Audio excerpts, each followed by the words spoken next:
Allahu Akbar. This is that personality. Look at his intelligence. Allahu Akbar.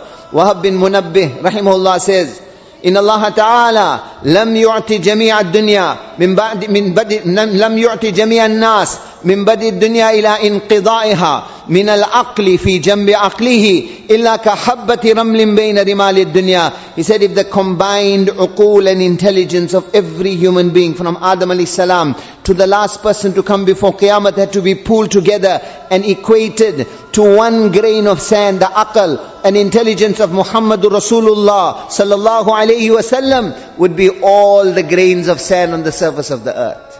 That kind of aql, that kind of intelligence. Oh, huwa alladhi wa anzala Allahu alayka al-kitaba wal-hikmata wa 'allamaka ma lam takun ta'lam. ما كنت تدري ما الكتاب ولا الإيمان ولكن جعلناه نورا نهدي به من نشاء من عبادنا فأما ووجدك ضالا فهدى فأوحى إلى عبده ما أوحى. All these verses I recited, Allah mentions in the Quran one special ihsan upon Muhammad sallallahu alaihi wasallam. What ihsan? The ihsan of the ulum. We opened up the door of intelligence and knowledge upon Muhammad sallallahu alaihi wasallam. Just one verse. فَأَوْحَى إِلَىٰ عَبْدِهِ مَا أَوْحَى. Allah says we gave him so much knowledge. How much? Quran uses the word ma. In other words, imagine as much as you want. We gave him even more than that. You can't even imagine, quantify the knowledge that we gave Muhammad sallallahu alaihi wasallam. Aql, intelligence. Aqalun nas. No one more intelligent than him in the entire humanity.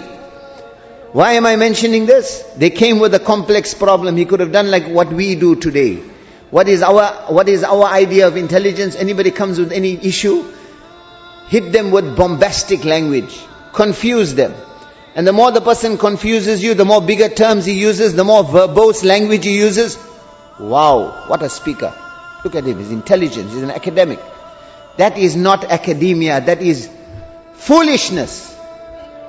To confuse your audience, to present them with examples that are way beyond their comprehension is stupidity. That's not intelligence. One friend of mine, I'm digressing, he passed away, and he always says, one day when I was in school, my teacher told me present a composition. So I found a thesaurus and I looked for all the bombastic terms, similar terms in English, and I presented my composition.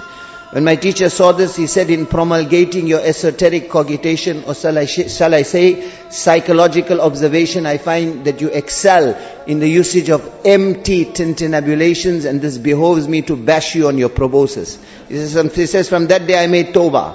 I gave it up. Allah's Rasul sallallahu alaihi wasallam could have confused them. These were farmers, agriculturists. They lived their whole lives on a field. They never went to school or university. Rich people are getting ahead of us. Look at the disparity. Look at the injustice, Ya Rasulullah. What can we earn? What can we do now? We are poor. They are rich. They are earning akhirat. He could have given them such a complex answer. But what does my Nabi do? Allahu Akbar. That knowledge, that intelligence, humanity cannot imagine it. Yet he brings himself right down to their level. Look at this example. He says, أَرَأَيْتَ لَوْ أَنَّ مَالَ الدُّنْيَا وَهُذِيَ بَعْضُهُ عَلَى بَعْضٍ أَكَانَ بَالِغًا السَّمَاءِ. He said, oh my Sahaba, tell me. He's talking to the poor farmers.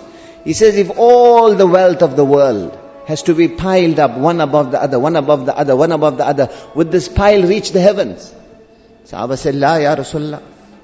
All the wealth of the world combined won't reach right up till the heavens. So he said, أَفَلَا أَدُلُّكُمْ. Should I not show you something?